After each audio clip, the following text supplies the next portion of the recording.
और इस आयोजन करता एवं कमेटी के जो संयोजक के रूप में कार्य कर रहे हैं सभी लोग व माताएं बहनें, मैं आपको ज़्यादा आपका टाइम नहीं लेके शॉर्ट में संक्षिप्त में, मैंने आज से 3 दिन पहले सुजानगढ़ में कार्यभार ग्रहण किया है और मैं केवल आपको इतना ही कहना चाहूँगा कि मैं आपके बीच में सुजानगढ़ की सेवा करने के लिए आया हूँ और मेरा मात्र यही उद्देश्य है कि सुजानगढ़ का आम नागरिक सुजानगढ़ थाने में जब भी पधारे किसी भी तरीके से आपको असुविधा महसूस नहीं होगी। प्रत्येक व्यक्ति जब भी थाने में पधारे आपको किसी भी तरीके से कोई बहानाबाजी का काम नहीं मिलेगा। आप कोई भी काम नहीं होता था सीधे मेरे पास में आइए। मैं एक ग्रामीण क्षेत्र से बिलोंग करता हूं। मैं सीकर जिले में जीन माता और हर्षनाथ की जो पहाड़ी है उसके बीच में ग्रामीण क्षेत्र में मेरा गांव है ताकसरू की रानी नाम से, और मैं उस ग्रामीण क्षेत्र में जन्म लेने के बाद में कांस्टेबल के पद पे भर्ती हुआ हूँ, चूरू जिले में भर्ती हुआ हूँ और आज से करीबन 32 साल पहले सुजानगढ़ थाने में कांस्टेबल के पद पे मैं काम किया था। सीओ साहब के ऑफिस में मैंने काम किया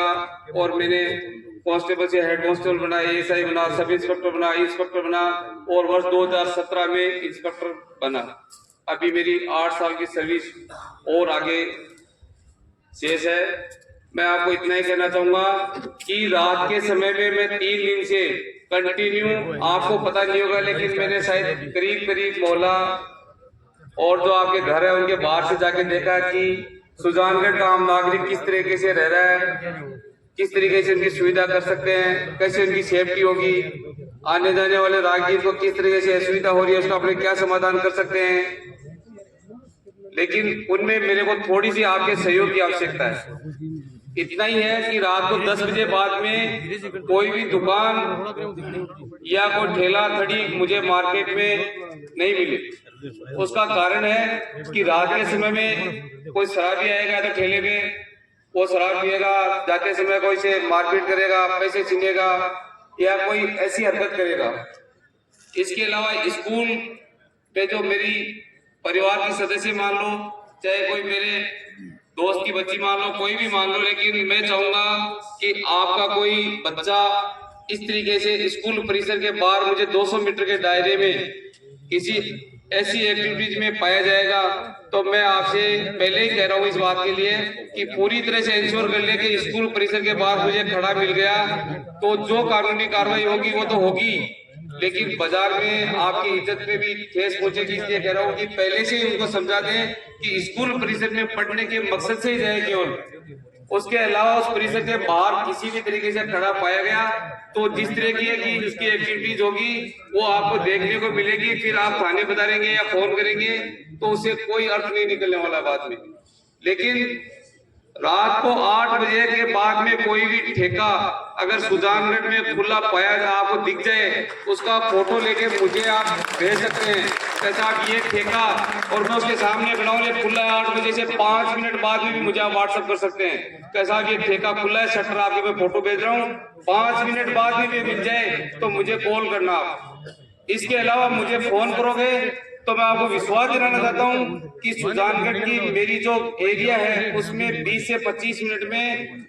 कोई ना कोई रिस्पॉन्सिबल आदमी पूछेगा, और वो भी नहीं पूछेगा तो मैं स्वयं आऊंगा 20 मिनट में 25 मिनट में लास्ट आपके पास।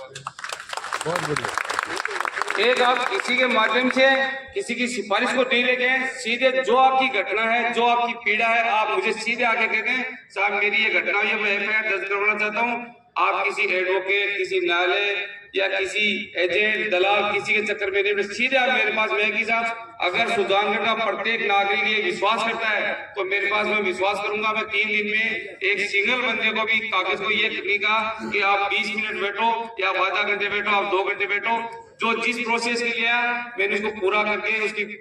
जो एफआईआर की कॉपी देना है उसका दायित्व है वो दिया उसको। उसके अलावा ना से उसका 1 मिनट भी मैं खराब नहीं करूंगा।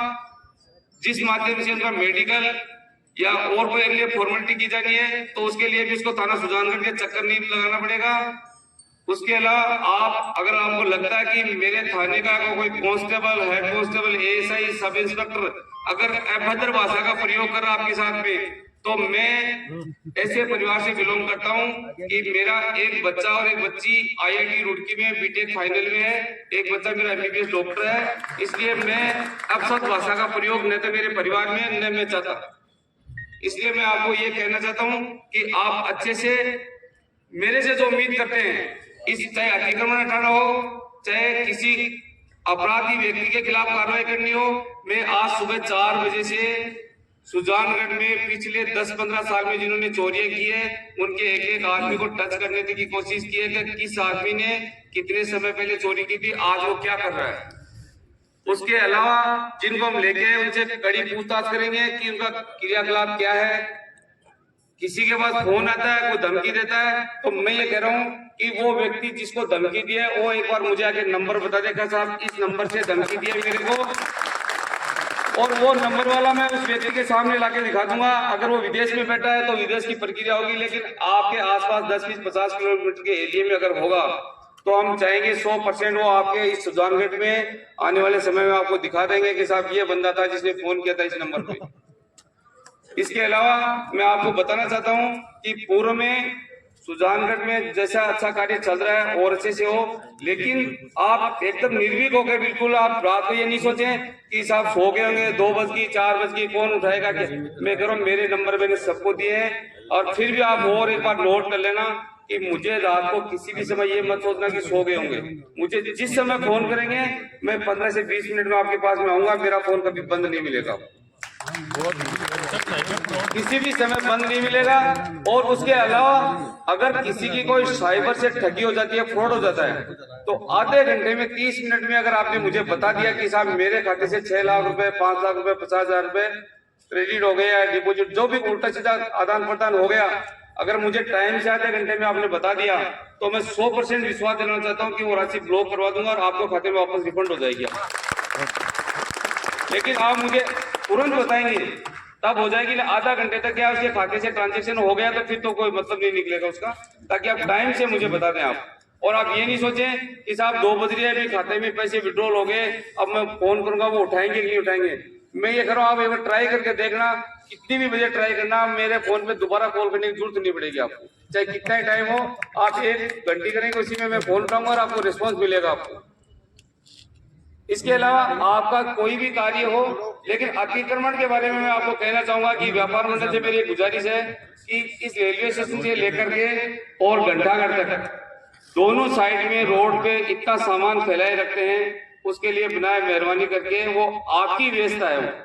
अगर मेरा कांस्टेबल सामान को उठाएगा, आप लोग 5-10 इकट्ठे होंगे, साहब आज नहीं कल आज, तो उसके लिए मैं माफी चाहता हूँ कि एक बार हमें करने दीजिए, ताकि आने जाने वाले प्रत्येक व्यक्ति को उसकी सुविधा मिले, उसको असुविधा महसूस नहीं हो उसको। और फिर भी आपको कोई लग रहा है इस तरीके से कि और अच्छा से सजेशन देना चाहिए आप, तो मेरे को किसी भी टाइम आप फोन से या व्यक्तिगत उपस्थित के मुझे बता सकते हैं। मैं आपकी हर बात पे मनन करूंगा और मैं आपको ज्यादा समय नहीं लेते हुए इसी के साथ विराम करता हूं कि मैं आपकी सेफ्टी और आपकी सुरक्षा के लिए हरदम तत्पर रहूंगा। जब समय मिले आप मेरे पास पधारें, और आपने मुझे आमंत्रित किया इसके लिए बहुत बहुत धन्यवाद आपको कि आपने मुझे ऐसा अवसर प्रदान किया। Thank you. और मंत्री जी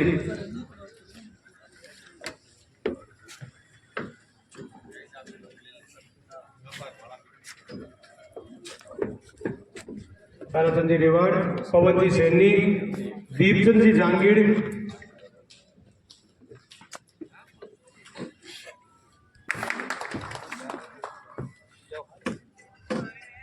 मोमेंटो भी है, मोमेंटो भी देंगे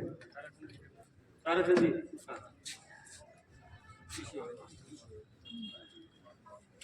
दीपचंद जी जांगीड़ गायन के पश्चात तैयार रखें।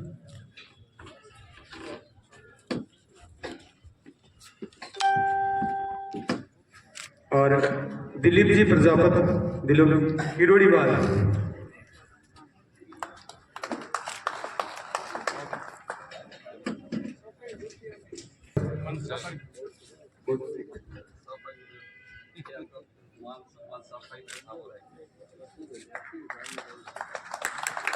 प्रवीण जी प्रजापति, पवन जी सैनी,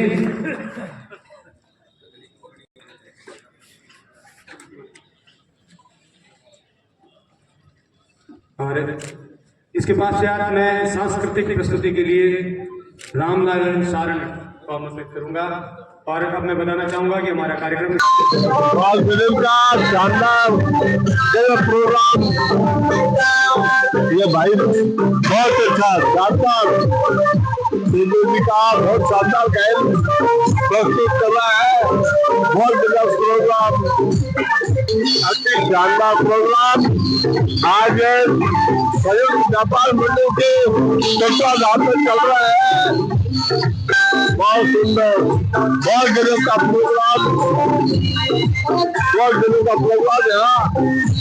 संयुक्त व्यापार मंडल के तत्वाधान में किसी भी स्कूल में चल रहा है।